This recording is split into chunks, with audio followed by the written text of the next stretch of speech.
We'll resume our study in the Gospel of Matthew, chapter 20, beginning at verse 17. Then Jesus, going up to Jerusalem, took the 12 disciples aside on the road and said to them, Behold, we are going up to Jerusalem, and the Son of Man will be betrayed to the chief priests and to the scribes, and they will condemn him to death, and deliver him to the Gentiles, to mock and to scourge and to crucify.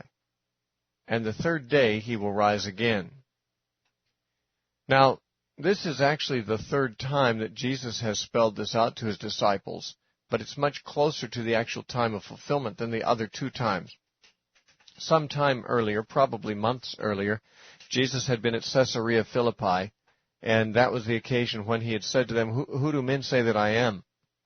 And he'd received a variety of answers. And then he said, Well, who do you say that I am? And his disciples, Peter speaking for them, said, You're the Christ, the Son of the living God.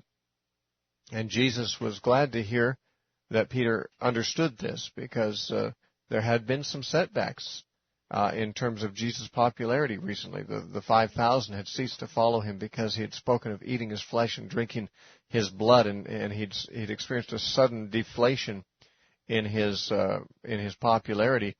And yet the disciples, he found, were still believers. They still believed he was the Christ. And he said, Blessed are you, Simon Bar-Jonah, for flesh and blood has not revealed this to you, but my Father which is in heaven. And then he went on a little later, a few sentences later, and began to tell the disciples that he would die after being turned over to the chief priests in Jerusalem, and he would rise again the third day. Now, that was the first time he told them that directly, was at Caesarea Philippi.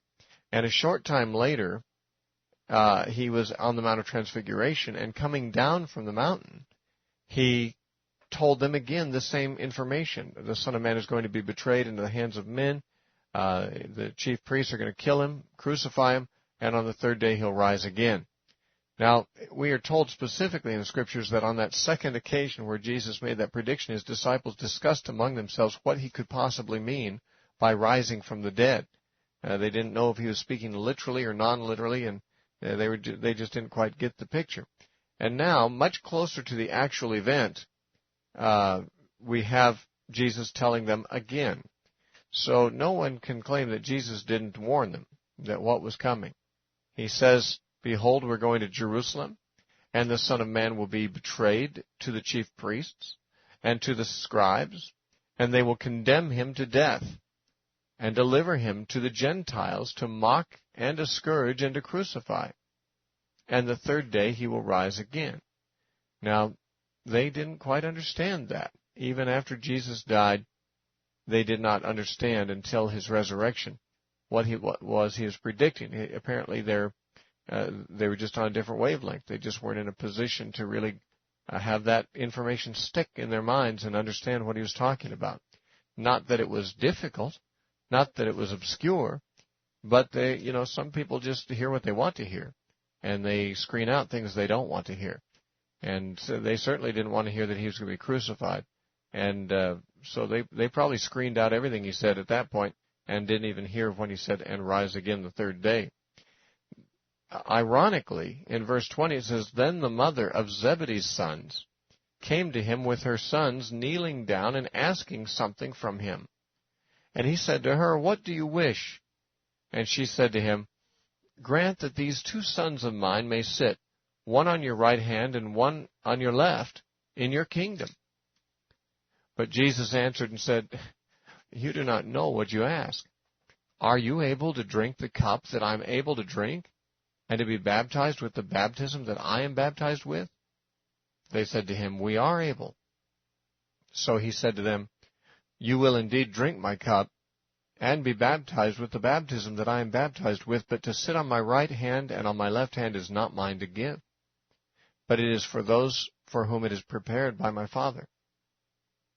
And when the 10 heard it, that's the other apostles, they were moved with indignation against the 2 brothers. But Jesus called them to himself and said, You know that the rulers of the Gentiles lord it over them, and those who are great exercise authority over them. Yet it shall not be so among you. But whoever desires to become great among you, let him be your servant. and whoever desires to be first among you, let him be your slave.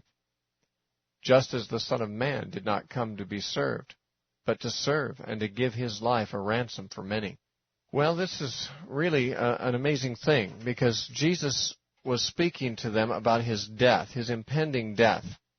Now, we know they didn't catch it and they didn't understand it, but it's amazing to find in this immediate context two of his disciples coming and asking to have positions of prominence in his kingdom. Even if they understood, which they did not, that his death would be followed by a resurrection and an exaltation, and that Jesus would sit on the throne at his Father's right hand and so forth in his kingdom, even if they understood that, and it was that throne they were seeking positions next to, it seems highly insensitive in the immediate context of Jesus talking about himself being scourged and rejected and mocked and dying, for them to say, oh, by the way, can we sit in the positions of privilege at your right hand and your left? And that's, of course, what they mean when they talk about sitting at the right hand and the left. Now, you might say, well, Steve, the brothers didn't come to Jesus. It says here their mother did. Well, it says that their mother came along with her sons, and they kneeled down and asked Jesus something. And he said, what do you want? And she said, grant that these two sons of mine may sit, one on your right hand and the other on your left, in your kingdom. Now, this story is also told in Mark chapter 10, verses 35 through 45, and there it does not mention the mother. It just mentions that James and John, the sons of Zebedee, came and made this request.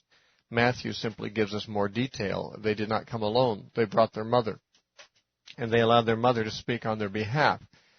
This is not really very much different than what we read in the book of Exodus, how that we read Moses confronted Pharaoh, and Moses said this, and Moses said that, and so forth, where in fact we know from other passages that it was Aaron who spoke on his behalf.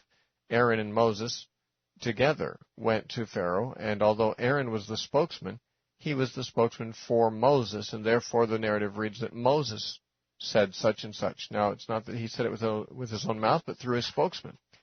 Likewise, these brothers came and requested something. They didn't do it with their own mouth. They did it through a spokesperson, their mother. And why would they choose her? Well, as a matter of fact, if you'll compare the various statements in the other Gospels, you'll find that the mother of these two brothers was the sister of Mary, the mother of Jesus. Now, to put that a little neater, it simply means that James and John, the sons of Zebedee, were the first cousins of Jesus, and that their mother, Salome, was the sister of Mary, the mother of Jesus. So Salome was Jesus' own aunt. And that may or may not have had any bearing on the disciples' choice to have their mother come, but it seems that they may have felt that Jesus would be more inclined to grant a request from his mother's sister, than simply the disciples coming on their own behalf. Now, she's coming and says, grant these sons these positions. Now, she doesn't give any reason why he should. She doesn't say, well, my sons, they're better than these other disciples. They very clearly are less foolish. They're less impetuous. They're not like this Peter who's always flying off half-cocked. They're more gifted than some of these other guys. Therefore, I really think you'd do well to have them at the right and left hand in your kingdom. I think they're the most competent in your band. She didn't make any kind of argument like that. She just asked that position for them. And it seems as if she thought the very asking of it might be grounds for Jesus granting it, as if maybe there was some family privilege there, some nepotism that Jesus should practice here.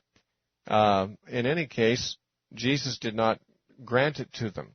He did not rebuke them harshly, interestingly enough, even though the attitude of these brothers in sending their mother like this to speak and make this request was way out of line, as he points out gently.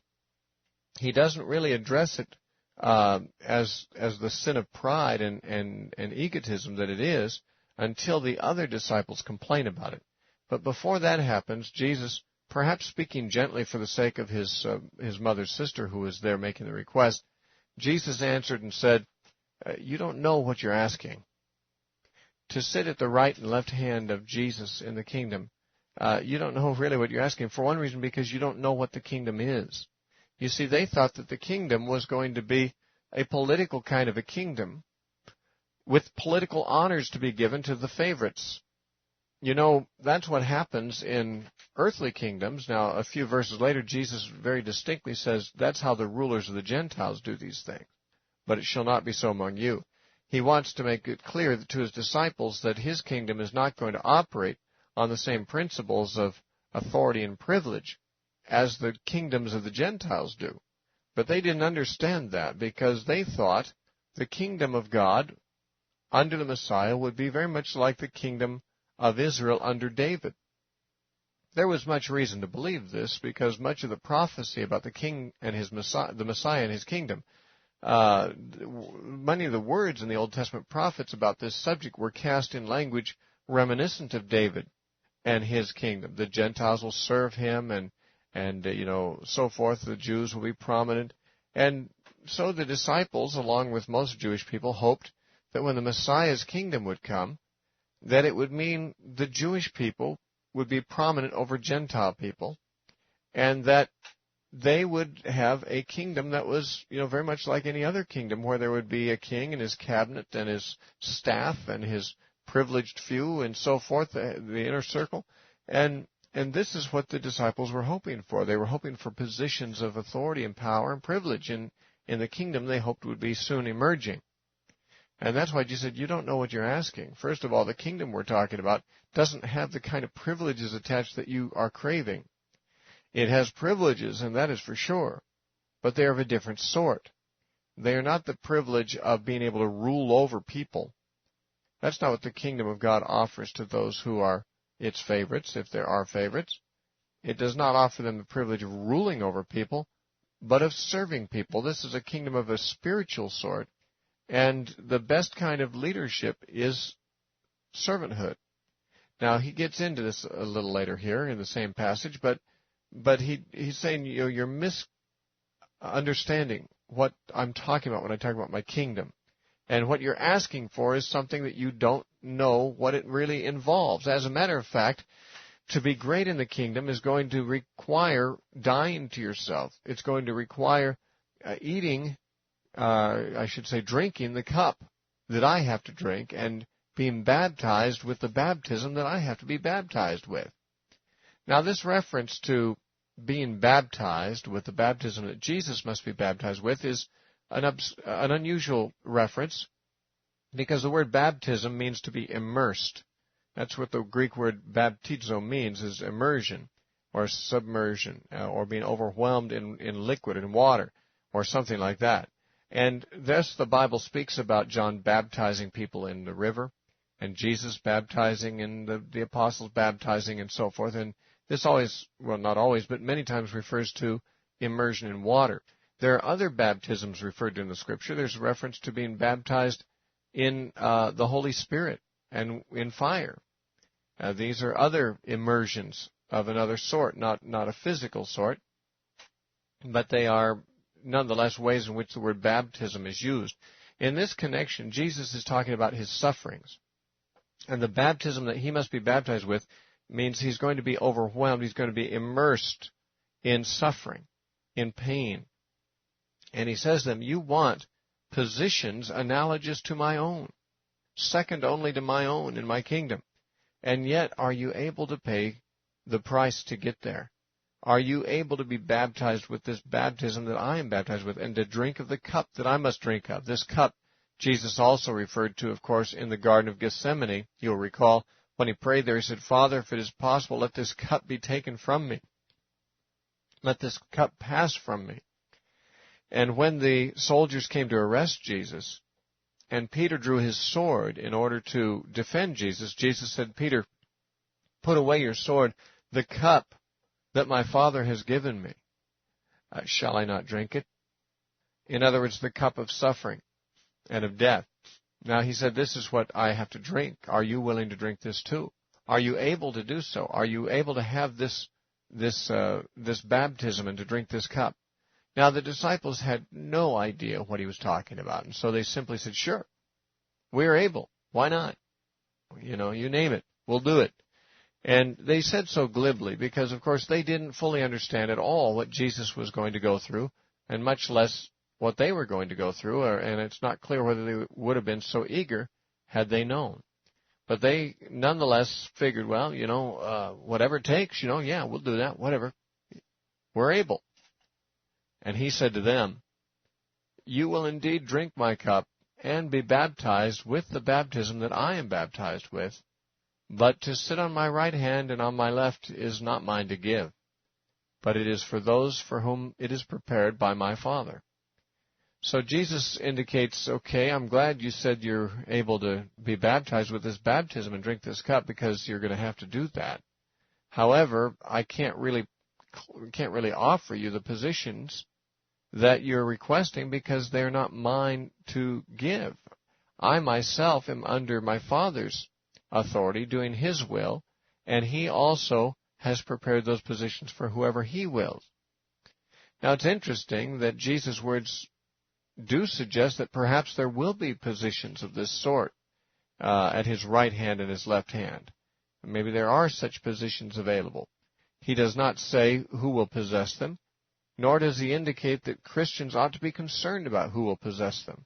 We should not be ambitious for special authority or privilege in the kingdom, because that's the wrong spirit. That's different than Christ's own spirit. He was not jealous over His authority. He came to serve and not to be served.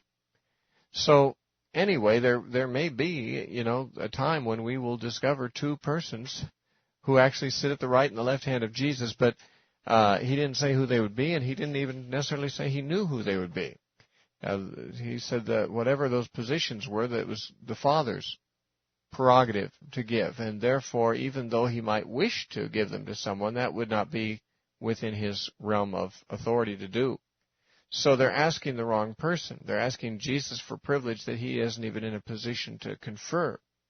But He said, since the subject has come up, you will indeed have to drink the cup I drink of and be baptized with the baptism that I'm baptized with.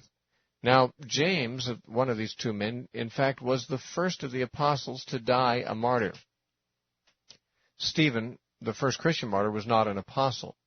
But of the 12 apostles, the first to die a martyr was James. In Acts chapter 12, we read that Herod beheaded James. So James certainly drank that cup that Jesus drank from. And as far as the baptism of suffering, John, as far as we know, did not die a martyr, but he did suffer. We read in Acts chapters 4 and 5 that he, along with Peter, was imprisoned and beaten for his testimony, and that probably does not exhaust the amount of suffering he went through. There is a tradition that he was at one time dipped in burning oil or boiling oil to be killed. That was a baptism, wasn't it?